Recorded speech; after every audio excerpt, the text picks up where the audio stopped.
विनोद जी ने 3 साल मुंबई में मजदूरी की, परिवार की जिम्मेदारियां और बेटी की खुशहाली के लिए दिन रात मेहनत की। लेकिन जब वो घर लौटे तो जिंदगी ने एक ऐसा मोड़ ले लिया जिसे सोचकर भी उनकी आंखें नम हो जाती हैं। घर लौटे तो देखा दामाद घर पर कब्जा कर चुका था, और सबसे ज्यादा ताज्जुब उन्हें तब हुआ जब अपनी ही बेटी ने उन्हें कोई अहमियत नहीं दी। कुछ दिन तक विनोद जी खामोशी से सब सहते रहे और किसी से कुछ नहीं कहा। लेकिन फिर एक दिन दामाद ने सख्त शब्दों में कह दिया, पापा जाओ काम कर लो, वरना मुफ्त की रोटियां यहाँ नहीं मिलने वाली। पास में बैठी बेटी भी उनसे कहने लगी, पापा ये ठीक कह रहे हैं, इतनी महंगाई में घर का खर्चा चलाना बहुत मुश्किल हो रहा है, आपको अब कुछ करना चाहिए। ये सुनकर वो अपने कमरे में चले गए। उस रात विनोद को ये बात बुरी तरह सताती रही। उनकी आंखों में नींद नहीं थी, सिर्फ अपमान और अफसोस की कसक थी। सुबह होते ही वो चुपचाप घर से निकल गए। जेब में 1 रुपया तक नहीं था। भूख से पेट ऐंठने लगा तो मजबूरी में कचरे के ढेर से कुछ खाने की कोशिश की। लेकिन जैसे ही उन्होंने कचरे से कुछ उठाया, उनकी आंखें फटी की फटी रह गईं, क्योंकि उन्हें जेल में इंस्पेक्टर सिंह ने जेलर से पूछा, कुछ बताया इसने? नहीं साहब, जब से आया है ऐसे ही बैठा है, ना किसी से बात करता है, ना ठीक से खाना खाता है। जेलर ने बताया, बहुत कोशिश की है पर मुंह ही नहीं खोलता। इंस्पेक्टर सिंह बोले, इसे समझा दो, इसकी उम्र का लिहाज कर रहा हूँ, वरना मैं अपने तरीके से जुबान खुलवाना जानता हूँ।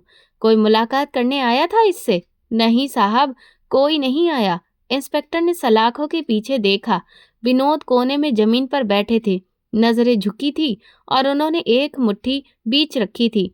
उस मुट्ठी में क्या था किसी को पता नहीं था। इंस्पेक्टर को शक हुआ कि शायद उसी में कोई राज छिपा है, इसीलिए उन्होंने जेलर से कहा, ताला खोलो। जेलर ने फौरन आदेश माना। इंस्पेक्टर विनोद के पास जाकर बैठ गया। क्या है तुम्हारी मुट्ठी में? खोलो इसे। विनोद चुप था और उनको कोई जवाब नहीं दिया। इंस्पेक्टर ने फिर जोर से कहा, बताओ क्या है इसमें? विनोद ने कहा, कुछ नहीं है। इंस्पेक्टर ने पूछा, तो फिर बताने से डर क्यों रहे हो? सच क्या है? विनोद बोले, मैंने कभी इनकार नहीं किया, जो सजा देनी है दे दीजिए। इंस्पेक्टर थोड़ा नरम पड़ते हुए बोले, देखो विनोद, तुम्हारी उम्र का लिहाज करते हुए प्यार से पूछ रहा हूँ, मुट्ठी में क्या है बता दो। अगर सच ना बताया तो हमें अपनी भाषा में ही सच निकलवाना आता है। इतने में विनोद ने अचानक अपनी दूसरी मुट्ठी खोली और उसमें दवा कागज मुंह में डाल लिया। इंस्पेक्टर को समझ पाते उससे पहले ही विनोद ने वो कागज चबा लिया। इंस्पेक्टर को बहुत गुस्सा आया। तुम्हारी उम्र देख रहा हूँ, वरना जो तरीका आता है वो अपना लेता जब पता चलता तुम्हें, उन्होंने कहा। विनोद ने गहरी सांस लेते हुए कहा, इंस्पेक्टर साहब, बहुत कुछ सह चुका हूँ, अब आपकी भी कोशिश देख लूंगा। इंस्पेक्टर सिंह को उस 60 साल के बूढ़े इंसान पर पहले तो तरस आया, फिर दिल ही दिल में अफसोस भी हुआ। उन्होंने कहा, रात को तुम्हें फिर याद दिलाऊंगा और इस बार तुम बच नहीं पाओगे। अगर सच नहीं बताया तो ऐसी सजा मिलेगी कि सोच भी नहीं सकते।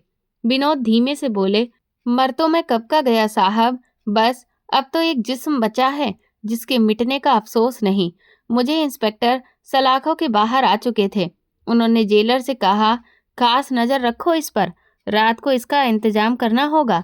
विनोद जी ने आंखें बंद कर लीं और गहरी सांस ली। दूसरी ओर एक छोटी सी बच्ची की दुनिया उजड़ चुकी थी। पापा पापा, मम्मी को क्या हुआ है, वो बात क्यों नहीं कर रही? 8 साल की संजना अपने पापा से लिपट कर रोते हुए पूछ रही थी। विनोद अपनी मासूम बेटी को सीने से लगाकर फूट फूट कर रो पड़े और कहने लगे, मेरी बच्ची, मेरी जान, तुम्हारी माँ हमें छोड़कर जा चुकी है। ये सुनते ही संजना जोर जोर से रोने लगी थी। उस समय उसके पापा ने जैसे तैसे करके संभाला और उनका अंतिम संस्कार कराया। मौत को 3 दिन बीत चुके थे। इन 3 दिनों में संजना ने ना तो कुछ खाया ना कुछ पिया। विनोद खुद भी बुरी तरह टूट चुके थे। एक दिन उन्होंने समझाते हुए संजना से कहा, बेटा खाना खा लो, भूखी रहने से तुम्हारी माँ वापस नहीं आ जाएगी। मगर बेटी की हालत हर दिन बिगड़ती ही जा रही थी। 2 दिन तक उसका बुखार नहीं उतरा और जैसे तैसे जब उतरा तो भी उसने कुछ खाया नहीं। विनोद उसे कमरे में बिठाकर प्यार से समझा रहे थे, बेटा खाना नहीं खाओगी तो और कमजोर हो जाओगी, बीमार पड़ जाओगी, मेरी बात मानो, थोड़ा खा लो। इसी बीच विनोद के दोस्त की पत्नी सुनीता कमरे में आई। भैया, संजना ने कुछ खाया या नहीं? उन्होंने पूछा। विनोद ने गहरी सांस ली और थके लहजे में बोले, नहीं सुनीता बहन, इसने तो एक निवाला भी मुंह में नहीं लिया। बहुत परेशान हूँ। इसे अब मैं मुंबई साथ लेकर नहीं जा सकता, और यहाँ इसे अकेला किसके पास छोड़ूं? इसकी तबीयत भी इसकी माँ के जाने के बाद से बिल्कुल सही नहीं है। सुनीता ने बात पूरी होने से पहले ही कह दिया, भाई आप चिंता मत कीजिए, मैं हूं ना, इसकी बुआ। मैं इसे अपने बेटी की तरह सीने से लगाकर रखूंगी। विनोद कहने लगे, सुनीता बहन, आप तो जानती हैं ये मेरी पूरी कायनात है। इसी वजह से इसके बारे में हर समय फिक्रमंद रहता हूँ। उनकी बात सुनकर सुनीता मुस्कुराई और बोली, कहने लगी, आप क्यों फिक्र करते हैं भैया, ये मेरी भतीजी है, और आप तो जानते ही हैं मेरी तो कोई बेटी भी नहीं है। मैं इसे अपनी बेटी की तरह सीने से लगाकर रखूंगी। आप इसके बारे में बिल्कुल भी चिंता मत कीजिए। ये सुनकर विनोद की आंखों में नमी आ गई। शुक्र है बहन, आपने तो मेरी सारी फिक्रमंदी दूर कर दी। मैं इसके खर्चे के पैसे आपको भेजता रहूंगा। बस इसकी पढ़ाई कभी रुकनी नहीं चाहिए। कोई भी जरूरत हो तो मुझे जरूर बताना। सुनीता ने हल्की मुस्कान के साथ कहा, भैया आप क्यों फिक्र करते हैं, आपको ही बताऊंगी। आप बेफिक्र हो जाइए, मैं हूं उनके साथ। ऐसे ही 4 दिन बीत गए। विनोद जी के जाने का समय आ गया। उन्हें वापस मुंबई जाना था। संजना उनसे लिपटकर बहुत जोर जोर से रोने लगी। पापा मत जाओ ना, मम्मी भी छोड़कर चली गई। अब आप क्यों जा रहे हो? मुझे नहीं रहना किसी और के पास। मुझे अपने साथ ले चलो ना। विनोद की आंखें भर आईं। उन्होंने बेटी को गोद में उठाया और धीरे से समझाने लगे, बेटा, मैं वहां पर दिन रात की ठोकरें खाकर मेहनत करता हूँ। किराए का एक छोटा सा कमरा है जिसमें कई और आदमी साथ रहते हैं। वहां तुम्हें नहीं रख सकता। वहां की हालत तुम्हारे लायक नहीं है। फिर उन्होंने उसका माथा चूमा और कहा, तुम्हारी आंटी तुम्हें बहुत प्यार देंगी। बेटा तुम क्यों घबरा रही हो? सुनीता भी आगे आई और संजना को गले लगाकर बोली, बेटा मैं तुम्हारी माँ से भी ज्यादा प्यार दूंगी। अब अपने पापा को जाने दो, उन्हें देर हो रही है ना। सुनीता ने संजना को संभाला और विनोद फिर से मुंबई लौट चुके थे। एक बार फिर वही थकावट भरा काम शुरू हो गया था। उन्होंने वो घर जिसमें पहले परिवार के साथ रहते थे किराए पर दे दिया था, और उसी किराए की रकम सुनीता के पास पहुंच जाती थी, जिससे वो संजना की फीस समय पर जमा कर सके। विनोद को बहुत मेहनत करनी पड़ रही थी ताकि अपनी बेटी को अच्छी जिंदगी दे सके। हर तीसरे दिन वो सुनीता के घर फोन करते और संजना से बात करते। जब भी बात होती तो संजना खुशी से कहती, पापा आंटी मेरा बहुत ख्याल रखती हैं। उन्होंने मुझे गुड़िया भी ला दी है। मैं बहुत खुश हूँ। ये सुनकर विनोद के चेहरे पर एक ठंडी मुस्कान आ जाती और दिल को सुकून मिलता कि उनकी बेटी सही हाथों में है। सुनीता ने सच में उसे अपनी बेटी की तरह पाला। उसे किसी चीज की परेशानी नहीं होने दी। काम बढ़ता गया तो विनोद जी अब हफ्ते में एक ही बार कॉल कर पाते थे, लेकिन हर बार संजना की बातें उन्हें जीने की ताकत देती थी। वो अपनी आंटी की खूब तारीफ करती थी। आंटी मुझे अपने हाथों से खाना खिलाती हैं, अपने साथ लेकर चलती हैं, रात को कहानी भी सुनाती हैं और बहुत प्यार करती हैं। इन्हीं बातों में 1 साल कैसे बीत गया पता ही नहीं चला। लेकिन फिर धीरे धीरे विनोद को कुछ बदलाव महसूस होने लगे। अब जब वो फोन करते थे तो सुनीता कहती थी कि अभी संजना सो रही है, स्कूल से आई है, थकी हुई है, आप कहो तो जगा देती हूँ। पर विनोद कहते, नहीं, बच्ची सो रही है तो आराम करने दो। अब संजना सिर्फ 15 दिन में एक बार अपने पापा से बात कर पाती थी। हर बार वो वही कहती थी कि मैं बिल्कुल ठीक हूँ, पापा आप मेरी फिक्र मत कीजिए। समय यूं ही गुजरने लगा। विनोद हर साल एक मोटी रकम संजना के खर्चे के लिए भेजते थे, लेकिन सुनीता कहती कि भाई ये बच्ची कोई गैर थोड़ी है, मेरे लिए मेरी बेटी जैसी है, इसके खर्चे मेरे लिए बोझ थोड़ी हैं, आप क्यों इतनी बड़ी रकम भेज देते हैं? तो विनोद मुस्कुराकर कहते, कुछ पैसे बेटी के नाम पर जमा कर दो, जब इसकी शादी की बारी आएगी तो इसी रकम से दहेज बनेगा, और जो कुछ बच जाए तो घर के खर्च कर लेना। मैं जानता हूँ मेरे दोस्त का काम भी बहुत अच्छा नहीं है। सुनीता के 2 बेटे थे। बड़ा बेटा विकास 18 साल का और छोटा बेटा आदित्य 16 साल का था। आदित्य पढ़ाई में तेज था, लेकिन विकास ने बड़ी मुश्किल से 10वीं पास की थी। 10वीं के बाद उसने पढ़ाई छोड़ दी थी। संजना को स्कूल छोड़ने और लाने की जिम्मेदारी विकास की ही थी। ना तो वो अपने पापा की दुकान पर बैठता और ना ही उसका मन पढ़ाई में लगता था।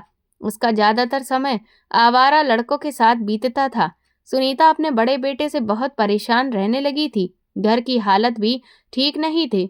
उनके पति पीयूष हलवाई की दुकान पर काम करते थे और महीने में मुश्किल से 15 से 20 हजार रुपए ही कमा पाते थे, जिससे घर का गुजर बसर ही हो जाता था और विनोद के भेजे हुए पैसों से सहारा लग जाता था। घर उनका खुद का था, बस इसी का थोड़ा सुकून था। सुनीता को यहाँ तक कि उनका छोटा बेटा भी विनोद के पैसों से ही पढ़ रहा था। धीरे धीरे सुनीता का ध्यान संजना से हटने लगा, क्योंकि जब बात अपने बच्चों की आती है तो अक्सर गैर गैर ही रह जाते हैं और अपने बच्चों की खातिर इंसान दूसरों पर थोड़ा बहुत जुल्म कर ही जाता है।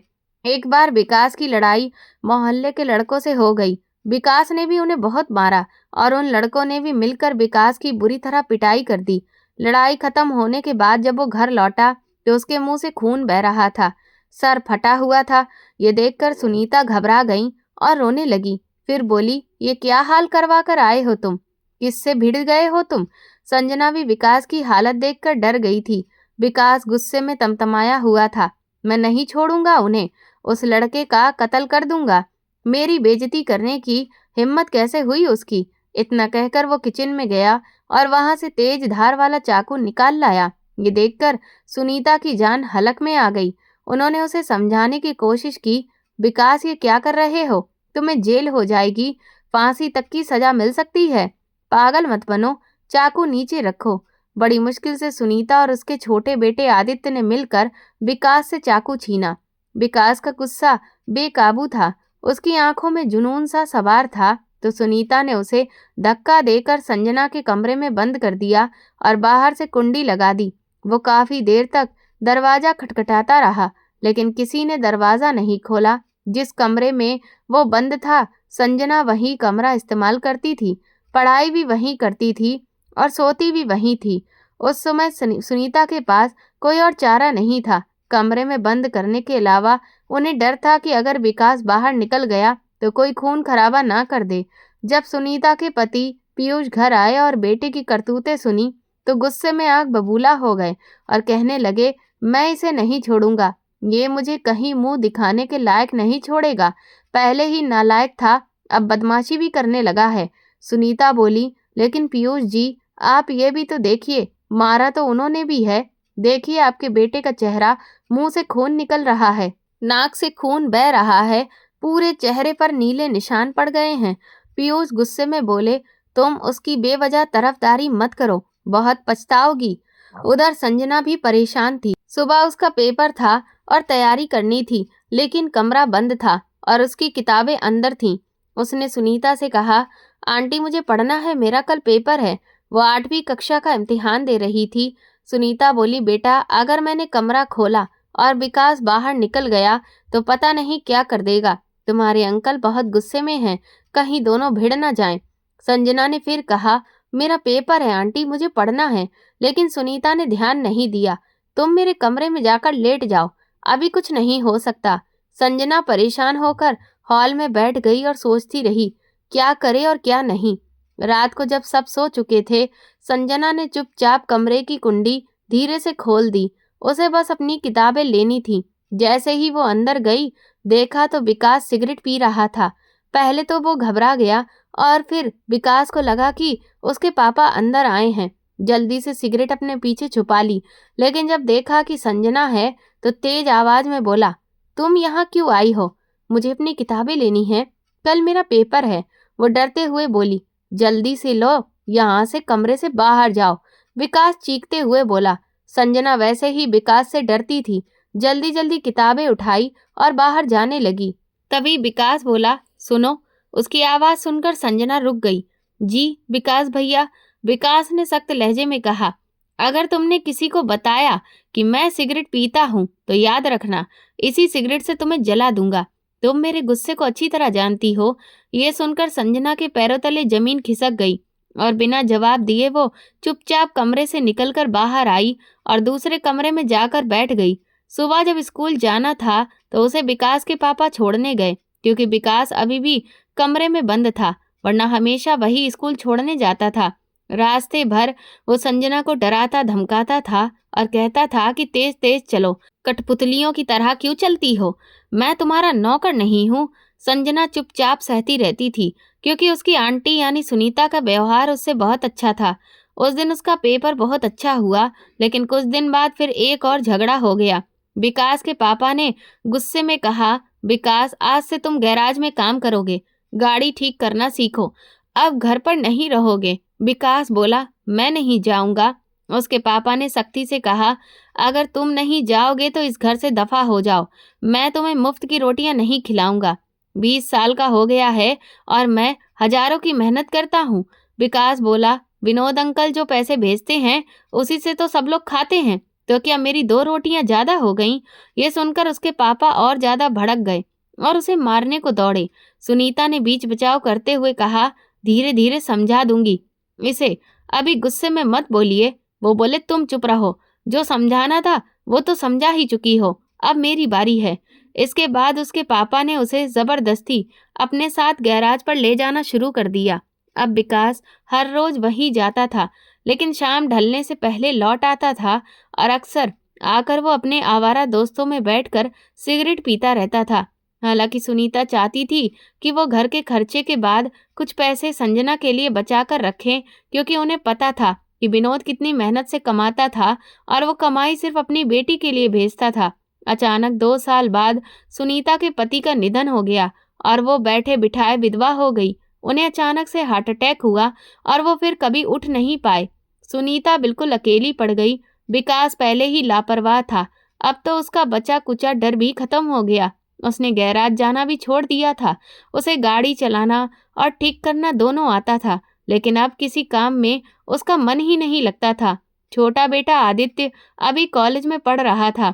संजना ने 10वीं क्लास पास कर ली थी और उसने अपनी आंटी यानी सुनीता को हर तरह से संभाला था। पीयूष की मौत के बाद जब सुनीता टूट चुकी थी, उस समय संजना ने घर का हर जिम्मा बखूबी संभाल लिया। एक दिन सुनीता से आदित्य ने कहा, मैं ट्यूशन पढ़ाऊंगा और विकास भैया से कहूंगा कि किसी बंगले में ड्राइवर की नौकरी कर लें ताकि घर का खर्च आसान हो जाए। लेकिन विकास कहने लगा, क्या जरूरत है नौकरी करने की? अरे अंकल के नाम से किराया आता है और अंकल भी अच्छी खासी रकम भेजते हैं, घर चल जाएगा। ये सुनकर सुनीता तड़प उठी, वो तुम्हारे लिए नहीं भेजते, वो तो अपनी बेटी के लिए खून पसीना बहाकर पैसा भेजते हैं, तुम्हारे लिए नहीं कि तुम ऐश करो। विकास बिगड़ते हुए बोला, तो क्या हो गया, अगर हम भी खा लेंगे तो अंकल की कमाई में क्या फर्क पड़ जाएगा? हम भी तो उनकी बेटी को अपने घर में पाले हुए हैं, वरना वो लावारिसों की तरह कहीं पड़ी होती। इतना सुनते ही सुनीता ने गुस्से से एक जोरदार थप्पड़ विकास के मुंह पर जड़ दिया। खबरदार, जो तुमने संजना को लेकर एक और शब्द कहा तो। विकास गुस्से से आग बबूला हो गया। आप उस पर इतना लाड़ दिखा रही हैं और मेरे लिए थप्पड़, एक गैर लड़की के लिए मुझे ही अपमानित कर रही हैं। सुनीता रोते हुए बोली, आज जो तुम ये सब कह रहे हो वो उस दिन का नतीजा है जब तुमने गलत संगत पकड़ ली थी। जो बेटा काम से मुंह मोड़ता है वही घर की बर्बादी करता है। इसी बीच विनोद ने फोन किया था। वो इन्हीं दिनों किसी इमारत की मरम्मत कर रहे थे और वहीं से फोन किया। उन्होंने सुनीता से पूछा, तुम्हारे बेटे को कुछ काम मिला या नहीं?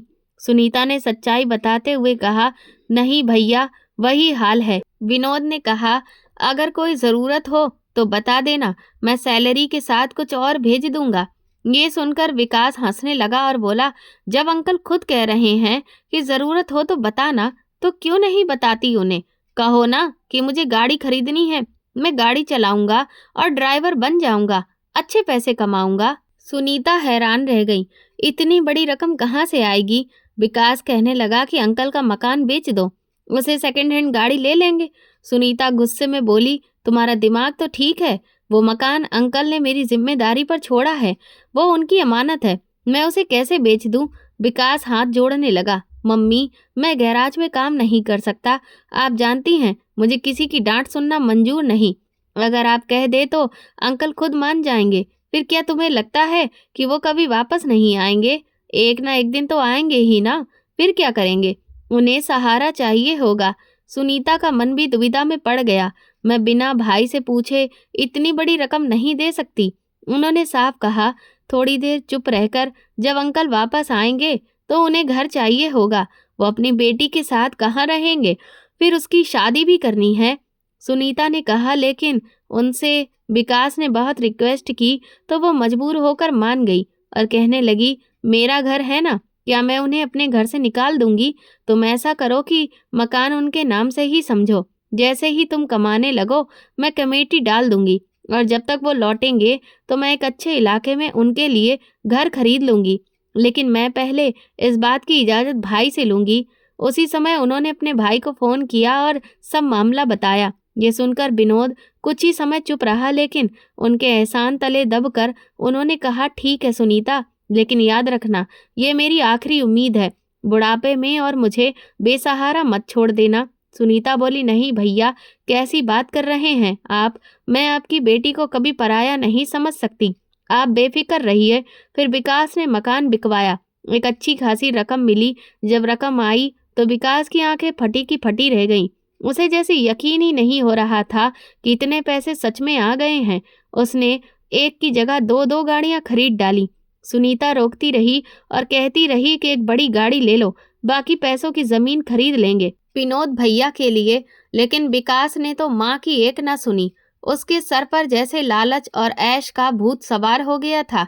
विकास ने 2 गाड़ियां खरीदी और दोनों को किराए पर चढ़ा दिया ताकि उसका खर्च आराम से चलता रहे।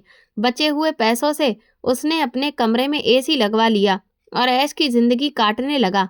अब वो अक्सर नशे की हालत में रहता था। सिगरेट पीना उसकी आदत बन गई थी और धीरे धीरे वो अश्लील वीडियो तक देखने लगा था। शकल सूरत से कुछ ठीक था, इसीलिए लड़कियों से दोस्ती भी हो जाती थी। कभी उन्हें घुमाने ले जाता तो कभी महंगे रेस्टोरेंट में खाना खिलाता, गिफ्ट देता और फोन पर घंटों बातें करता। वो ऐशो आराम की दुनिया में इतना खो गया था कि उसे ये तक याद नहीं रहता कि वो किसकी मेहनत की कमाई पर जी रहा है। इसी बीच 2 साल गुजर चुके थे। संजना 12वीं क्लास पास कर चुकी थी और सुनीता का छोटा बेटा आदित्य भी अपनी पढ़ाई पूरी कर चुका था। उसने अच्छे नंबरों से बीबीए कंप्लीट किया, जिसकी वजह से उसे बाहर नौकरी मिल गई। एक दिन उसने अचानक अपनी मम्मी से कहा, मम्मी, मेरी नौकरी दुबई में लग गई है। सब खर्च वहीं की कंपनी उठा रही है। रहने की भी पूरी व्यवस्था है। यह सुनकर सुनीता को सुकून मिला। चलो, कम से कम मेरा एक बेटा तो कामयाब हुआ, उन्होंने सोचते हुए खुद से कहा। कुछ ही दिनों में आदित्य भी दुबई चला गया। सुनीता के मन में एक और ख्वाहिश पनपने लगी। वो सोचने लगी कि आदित्य और संजना की शादी करा दूं तो बेटी जैसी बहू घर पर ही मिल जाएगी, क्योंकि आदित्य स्वभाव से अच्छा, मेहनती और समझदार था। अब घर में सुनीता, विकास और संजना ही रह गए थे। सुनीता की तबीयत दिन ब दिन खराब रहने लगी थी। घर के काम काज करना उनके लिए मुश्किल होता जा रहा था। संजना अब कॉलेज में पढ़ रही थी और साथ ही घर के सारे काम भी संभाल रही थी। वो रात का खाना बनाती और आंटी को दवाइयाँ देती और मोहल्ले के बच्चों को ट्यूशन भी पढ़ाती थी। एक दिन सुनीता ने विकास से कहा, तुमने कहा था कि गाड़ियाँ खुद चलाओगे, लेकिन दोनों गाड़ियाँ तुमने अपने आवारा दोस्तों को थमा दी हैं। वो उनका सत्यानाश कर देंगे। विकास बोला, तो क्या, वो चलाते हैं और सीधा करते हैं और आधा किराया मुझे देते हैं।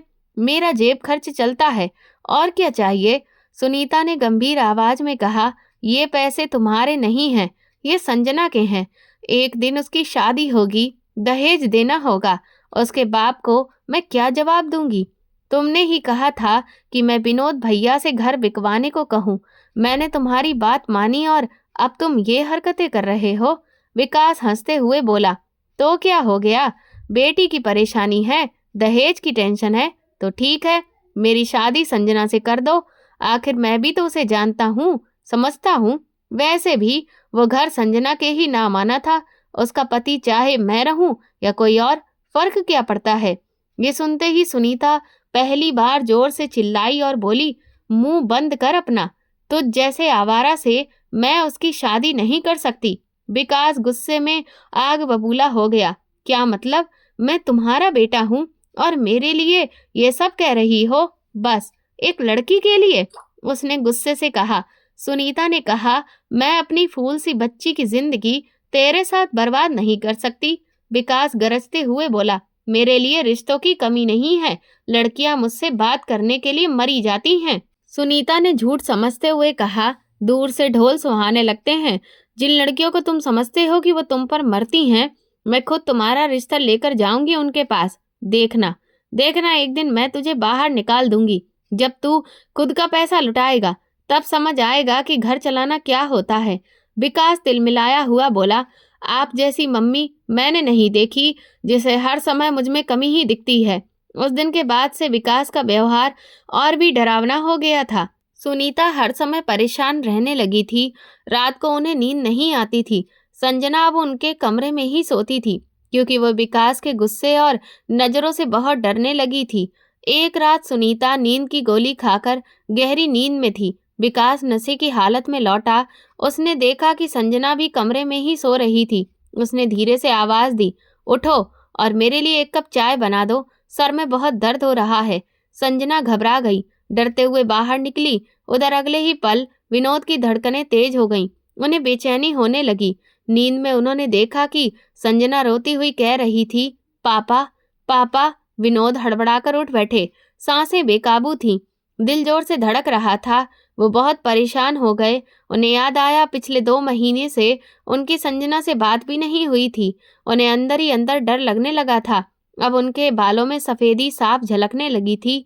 विनोद बार बार सुनीता से यही पूछते रहते थे, बहन, मेरी बेटी के दहेज के पैसे तो संभाल रखे हैं ना? जैसे ही मैं आऊंगा उसकी शादी बहुत धूमधाम से करूंगा। लेकिन उस रात उन्होंने जब सुनीता को फोन किया तो वो फोन नहीं उठा रही थी। विनोद की बेचैनी बढ़ने लगी, क्योंकि ऐसा पहले कभी नहीं हुआ था। बीमार होने पर भी सुनीता हमेशा फोन उठाती थी, अपनी तबीयत के बारे में बताती थी और विनोद की फिक्र भी करती थी। लेकिन आज ना कोई जवाब, ना कोई संदेश और ना ही कॉल बैक। विनोद का दिल डूबने लगा। उनके पास विकास का नंबर नहीं था। उन्होंने सुनीता के छोटे बेटे आदित्य को फोन किया तो पता चला वो तो दुबई में है। तब उन्होंने उसी से विकास का नंबर लिया और कॉल की तो विकास भी फोन नहीं उठा रहा था। अब विनोद की हालत बुरी होने लगी थी। संजना का रोता चेहरा उनकी आंखों के सामने तैर रहा था। उन्हें ऐसा लग रहा था कि अभी उठे और अपनी बेटी के पास पहुंच जाएं, लेकिन आर्थिक हालात ऐसा करने नहीं दे रहे थे। वो अपने दोस्तों से कहने लगे, इस बार सैलरी मिलते ही टिकट लूंगा, अब रहा नहीं जाता, दिल बहुत बेचैन है, बेटी की बहुत याद आ रही है, पर अभी सैलरी आने में 1 महीना बाकी है। आदित्य ने कॉल पर बताया कि विनोद अंकल, विकास भाई तो मेरा भी फोन नहीं उठा रहे हैं, मम्मी भी नहीं, और मैं यहाँ फंस गया हूँ।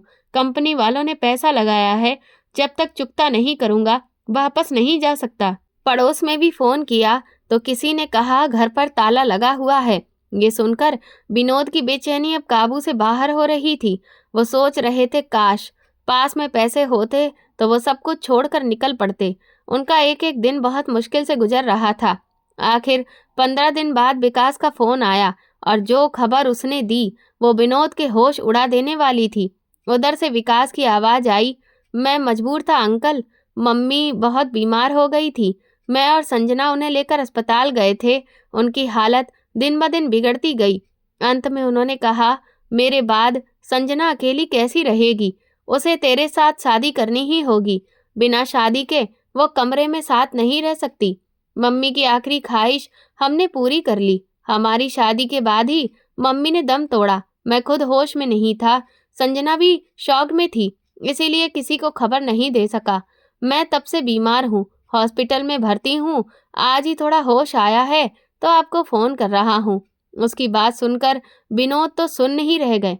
आंखों से आंसू बहने लगे, गला सूख गया और अफसोस के साथ बोले, मैं सुनीता बहन की अर्थी में भी नहीं जा सका।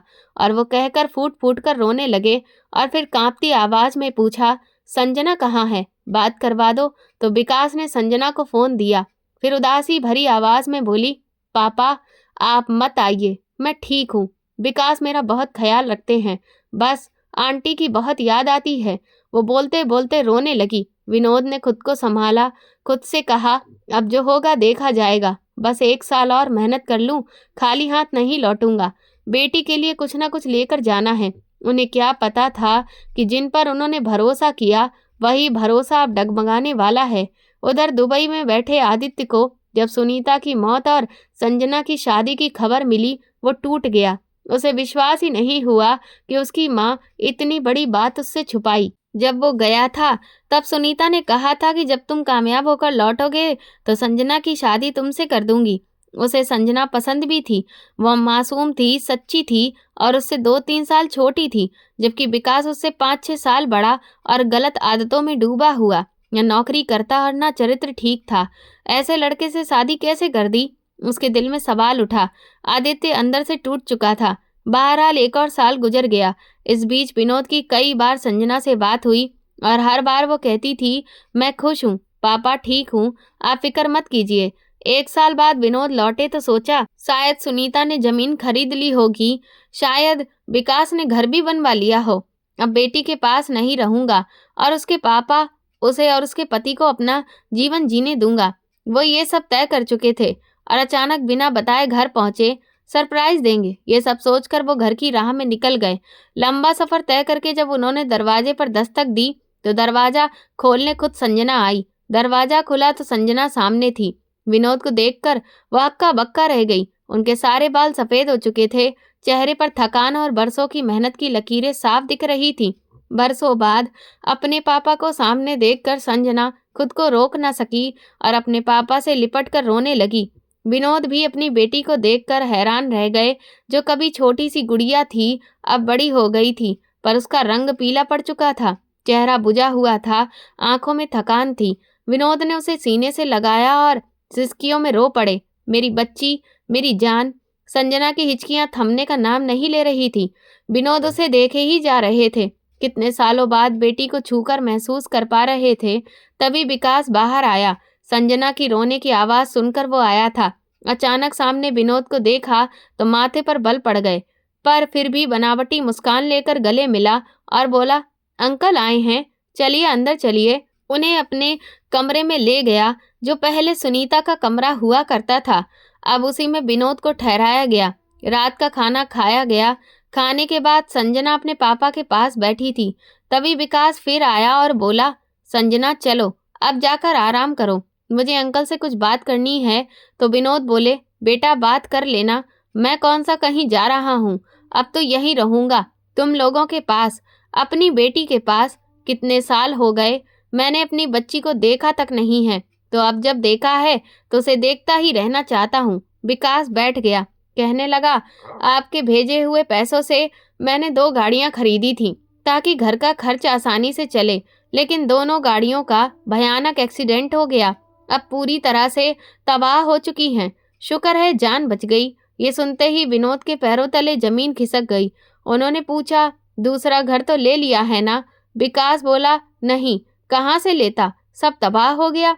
विकास ने कहा कि वो सारी जिंदगी की कमाई जो वो बेटी के लिए भेजते रहे वो भी चली गई। विनोद गंभीर हो गए, धीरे से बोले, अब मैं कहाँ रहूंगा बेटा, कहाँ जाऊं? तो विकास बोला, यहीं रह लीजिए अंकल, ये भी आपका ही घर है, वैसे भी ये संजना का घर है और आप उसके पापा हैं, मेरी तरफ से कोई मसला नहीं है। विनोद बोले, मैंने जो पैसे सुनीता के अकाउंट में भेजे थे उसमें से तो उसने कुछ ना कुछ संजना के लिए रखा ही होगा।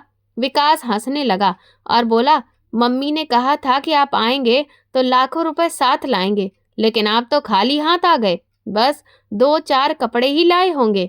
संजना चुप बैठी थी, उसकी आंखें झुकी हुई थीं और दिल भारी। विनोद ने धीरे से देखा, उन्हें वहां आए अभी 1 घंटा भी नहीं हुआ था और उन्होंने बहुत कुछ नोट कर लिया था। विकास कहीं नहीं जाता था, सारा दिन घर पर रहता। जब भी घर आता तो संजना पर चिल्लाने लगता था और कहता, भूख लगी है, खाना दो। बेचारी संजना खाना बनाती, घर संभालती और अब उसके पापा भी वहां थे। विनोद जब कभी संजना से अकेले में कुछ बात करना चाहते तो विकास वहीं आकर बैठ जाता था। संजना अपने ही पापा से खुलकर बात नहीं कर पा रही थी।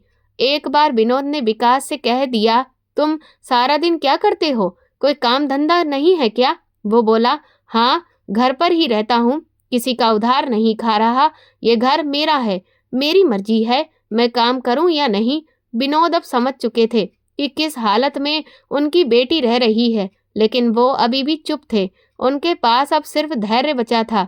कुछ दिन रहकर धीरे धीरे उन्हें समझ आया कि विकास अब कोई काम नहीं करता, पूरा दिन घर में बैठा रहता है, संजना से चिल्लाकर बातें करता है। एक दिन विनोद ने संजना से कहा, बेटा अब मैं हूँ, सब ठीक कर दूंगा, तू परेशान नहीं हो। लेकिन संजना ने सर झुकाकर धीमे से कहा, पापा आपको यहाँ नहीं रहना चाहिए, आपको कोई काम करना चाहिए, वैसे भी बहुत महंगाई है। विनोद चौंक गए। ये बात उनकी बेटी की नहीं लग रही थी, ये तो किसी और की जुबान थी, लेकिन बेटी के होठों से निकली थी। उन्हें ये बात जख्म की तरह लगी। वो पूरी रात सोचते रहे और बिना कुछ कहे अपने कमरे में चले गए। अगली सुबह वो काम की तलाश में निकले, लेकिन हर जगह से यही जवाब मिला, अब आप बूढ़े हो गए हैं, मजदूरी नहीं कर पाएंगे। पूरे दिन धूप में नौकरी ढूंढकर वो भूख से बेहाल हो गए। घर के पास कचरे के ढेर के पास वो बैठ गए। तभी उनकी नज़र कचरे में पड़ी एक चीज पर पड़ी, एक सोने की चेन। ये वही चेन थी जो उन्होंने सुनीता को पहली बार भेजी थी और उसने कभी ना उतारने का वादा किया था। तो अब ये चेन कचरे में कैसे? वो चेन उठाकर दौड़ते हुए घर लौटे और देखा दरवाजा थोड़ा खुला था। अंदर से संजना के रोने की आवाजें आ रही थी। विकास चिल्ला रहा था, अगर किसी से भी कुछ कहा तो जान से मार दूंगा। संजना कांपते हुए बोली, मार ही डालो, वैसे भी तूने रात के अंधेरे में मेरी इज्जत छीन ली थी, अब बचा क्या है? मुझे अपने मकसद के लिए मजबूर करके मुझसे शादी करवा ली, और जब आंटी ने मुझे बचाना चाहा तो तुमने उन्हें भी मार डाला और उनकी लाश कचरे में फेंक दी। तुम्हें तो शर्म तक नहीं आई, वो तुम्हारी माँ थी, तुमने उन्हें भी नहीं छोड़ा, अब मुझे धमकी दे रहे हो। संजना ने विकास का हाथ पकड़कर अपने गले पर रख दिया और बोली, मार दो मुझे। उन दोनों की बातें सुनते ही विनोद का खून खौल उठा, लेकिन उस समय वो खामोश रहे। विकास ने अपना हाथ छुड़वाकर संजना को जोरदार थप्पड़ मारा और कहा, बहुत ज्यादा बोलने लगी हो, खामोश रहो नहीं तो सच में मार दूंगा। वो कहकर कमरे से निकल गया। उसके आने से पहले विनोद पहले ही छुप गए थे ताकि वो उन्हें नहीं देख सके।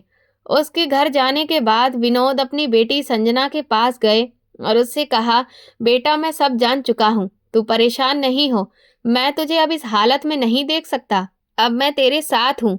अगले दिन विनोद ने प्लान बनाया और विकास को अपने कमरे में बुलाया, फिर पीछे से लोहे की रॉड को लेकर दौड़े। विकास के सर पर जोर से वार कर दिया। विकास वही गिर गया। इस सबको देखकर संजना डर से कांप रही थी, लेकिन विनोद ने उसकी ओर देखकर कहा, अब तेरे पापा ने तुझे बचा लिया, मेरी बच्ची तू खुश रहे। फिर उन्होंने खुद को पुलिस के हवाले कर दिया। जब पुलिस घर विकास को देखने आई तो वो मर गया था और कचरे में फेंकी गई वो सोने की चेन बाहर पड़ी थी। सुनीता की आखिरी निशानी थी। इंस्पेक्टर ने विनोद से कहा, सच बताओ। तो वो बोले, अब छिपाने को कुछ नहीं है, मैंने उसे मारा है क्योंकि वो मेरी बेटी की जिंदगी बर्बाद कर चुका था। वो मामला जज तक पहुंचा तो सुनीता के छोटे बेटे ने दुबई से लौटकर सारी सच्चाई अदालत में पेश की, जिसकी वजह से जज ने मामला समझा। मेडिकल रिपोर्ट, गवाहियां और विकास की काली करतूतें सब सामने आ गई। विनोद को मौत की सजा नहीं दी गई बल्कि उम्र कैद हुई। लेकिन जब सच्चाई सबके सामने आई कि विकास ने अपनी मम्मी को भी मारा है और वो एक बहुत ही गलत लड़का था, तो अदालत ने उनकी सजा घटा दी और कुछ सालों की सजा काट कर विनोद जेल से बाहर आ गए। बाहर आते ही सबसे पहले वो संजना से मिले। संजना दौड़कर उनके गले लगी और फूट फूट कर रोने लगी। संजना की शादी सुनीता के छोटे बेटे से हो चुकी थी, जो एक जिम्मेदार और नेक दिल इंसान था। वो शुरू से संजना को बहुत प्यार करता था। विनोद अपनी जिंदगी के बचे कुचे दिन अपनी बेटी के साथ बिताने लगे। जब संजना अपने पति के साथ हंसती बोलती तो विनोद की आंखें भर आती थीं। उन्होंने मन ही मन में सोचा, अब मैं सुकून से मर सकता हूँ, मेरी बेटी अब सुरक्षित हाथों में है। विनोद अब जेल से बाहर आ चुके थे, लेकिन अंदर के जख्म और गुजरी हुई हर रात उनके चेहरे की हर झुर्रियों में थी। बाल पूरी तरह सफेद हो चुके थे, चाल धीमी और आंखों में थकान के साथ एक सूत सी उम्मीद अभी भी चमक रही थी। लेकिन जब भी संजना उनके पास बैठती, उनके माथे पर हाथ फेरती, तो जैसे सारे दर्द छुप जाते थे। अब उनका हर दिन अपनी बेटी के साथ बीतता था।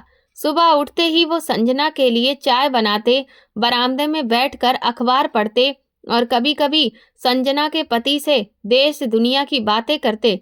धीरे धीरे मोहल्ले के लोग भी जान गए थे कि विनोद वही है जिन्होंने अपनी बेटी के लिए सब कुछ दांव पर लगा दिया था। कुछ लोगों की आंखों में उनके लिए इज्जत थी तो कुछ की जुबान पर अफसोस, लेकिन विनोद अब किसी के लिए नहीं, सिर्फ अपनी बेटी और उसके जीवन के लिए जी रहे थे। एक दिन संजना ने उनकी गोदी में सर रखकर पूछा, पापा, अब आप खुश हो ना? विनोद ने मुस्कुराकर कहा, तू खुश है तो समझ कि मैं भी खुश हूँ, और अगर ऊपर वाला आज बुला ले तो भी बिना अफसोस के जाऊंगा, क्योंकि अब मेरी बेटी अपने पैरों पर खड़ी है। कुछ महीनों बाद विनोद ने संजना और उसके पति से कहा कि वो एक मंदिर में एक पूजा करवाना चाहते हैं, सुनीता की आत्मा की शांति के लिए। उसने जो किया वो मजबूरी थी या गलती मैं नहीं जानता, लेकिन उस औरत ने मेरी बच्ची को बहुत संभाला था जब मैं नहीं था। वही थी। फिर पूजा हुई। उस दिन विनोद पहली बार सुनीता को याद करके खुलकर रोए। तेरे लिए मैं बुरा बना, गुनहगार बना, लेकिन बाप कभी गुनहगार नहीं होता बेटा, वो तो सिर्फ मजबूर होता है। उन्होंने संजना से कहा। वो खामोश रही। फिर इसके बाद उन्होंने समाज सेवा शुरू कर दी। जेल में उन्होंने बहुत कुछ सीखा था, कानून, अधिकार, और ये भी कि कैसे कमजोर लोगों को सहारा दिया जा सकता है। अगर कोई तुम्हारी बहन या बेटी की तरफ गलत नजर से देखे तो चुप मत रहो, लेकिन कानून के रास्ते से लड़ो। ये विनोद जी का कहना है। संजना अब भी हर रोज अपने पापा को प्यार से खाना देती है और उनके गले लगकर कहती है, पापा, आज भी आप मेरे हीरो हो। तो विनोद हंसकर जवाब देते, मैं सिर्फ तेरी नजरों में हीरो हूँ, बाकी सब तो ऊपर वाले का करम है। कहानी अब एक नए मोड़ पर आ चुकी है। आदित्य और संजना की शादी पूरी सादगी से हुई थी। कोई बड़ा तामझाम नहीं था, लेकिन हर चेहरा मुस्कान से भरा था। और संजना तो वैसे भी सालों के दर्द के बाद अब सिर्फ सुकून की तलाश में थी। उन्हें एक दूसरे की जरूरत थी और समय ने उन्हें एक दूसरे का हमसफर बना दिया। शादी के कुछ महीने बाद आदित्य ने संजना से कहा, अब हमें आगे की जिंदगी को कुछ अलग अंदाज में जीना है। इतना कुछ हुआ है, अब हम दोनों सिर्फ दूसरों की तरह जीने नहीं बल्कि कुछ करने भी आए हैं। संजना ने धीरे से मुस्कुराते हुए उसकी तरफ देखा और बोली, आदित्य, मुझे किसी चीज से डर नहीं लगता, क्योंकि अब तुम मेरे साथ हो। आदित्य की नौकरी दुबई में ही थी, लेकिन उसने फैसला लिया कि वो अब इंडिया में ही कुछ शुरू करेगा ताकि संजना के साथ ज्यादा वक्त बिता सके।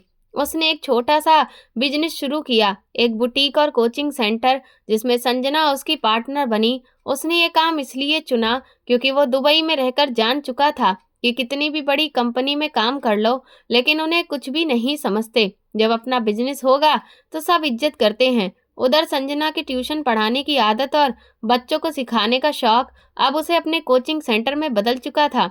विनोद घर में ही रहते थे, बहुत ज्यादा बोलते नहीं थे, लेकिन उनकी आंखों में एक तसल्ली थी कि अब मेरी बच्ची खुश है। वो दिन भर घर में छोटे मोटे काम करते, कभी आदित्य के साथ दुकान तक चले जाते थे। उन्हें अब किसी चीज की कमी नहीं थी, न प्यार की, न आदर की और न चैन की। एक दिन संजना उनके पास आकर बोली, पापा, आप अब सिर्फ हमारे साथ नहीं हैं, इस शहर के हर उस बाप के लिए मिसाल हैं जिन्होंने अपने बच्चों के लिए लड़ाई लड़ी। हमें अपनी कहानी लोगों तक पहुंचानी चाहिए। विनोद ने उसकी बात पर हौले से सर हिलाया और बोले, अगर मेरी कहानी से किसी और बेटी को बचाया जा सके तो जरूर, लेकिन तुम लोगों का साथ चाहिए।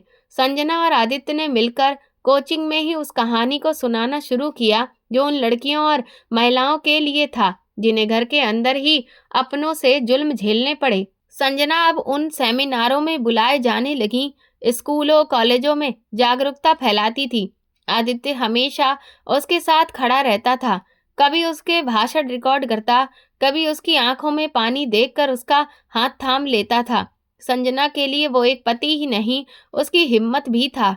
वे अपनी जिंदगी में बहुत खुश थे और उनके घर में एक नन्हे से बेटे ने भी जन्म ले लिया था।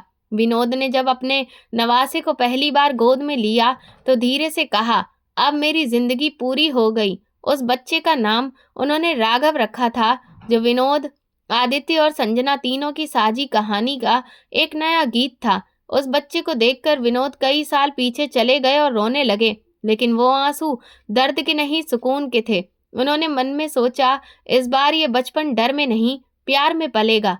विनोद अब दिन भर उस बच्चे के साथ खेलते, कहानियां सुनाते और जब जब उसे हंसते देखते उनकी आंखें भर आती। एक शाम जब सब लोग बाहर थे और घर में सिर्फ विनोद और राघव थे, विनोद कुर्सी पर बैठे बैठे उसे गोद में लिए झूला झुला रहे थे।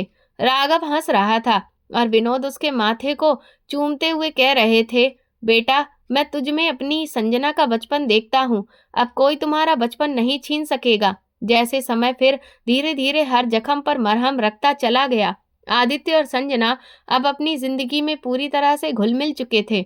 आदित्य का व्यापार भी धीरे धीरे फैल रहा था। दोनों ने मेहनत, विश्वास और प्यार से अपनी जिंदगी को फिर से संवार लिया था। विनोद अब इतने बूढ़े हो गए थे कि चलने में थोड़ी दिक्कत होने लगी, लेकिन चेहरे पर एक शांत मुस्कान हमेशा रहती। अब उन्हें किसी चीज की शिकायत नहीं थी, क्योंकि उनकी जिंदगी जो कभी मजबूरियों में घुट रही थी, आज पूरे आत्मविश्वास से जी रही थी। उस रात विनोद सोते के सोते रह गए। चेहरे पर एक गहरी मुस्कान थी, आंखें बंद थीं और पास में उनका नवासा सो रहा था। सुबह जब संजना ने देखा तो आंसुओं के साथ उनके पांव छूकर बोली, पापा, आपने मेरे लिए सब कुछ लुटा दिया। वो रोने लगी।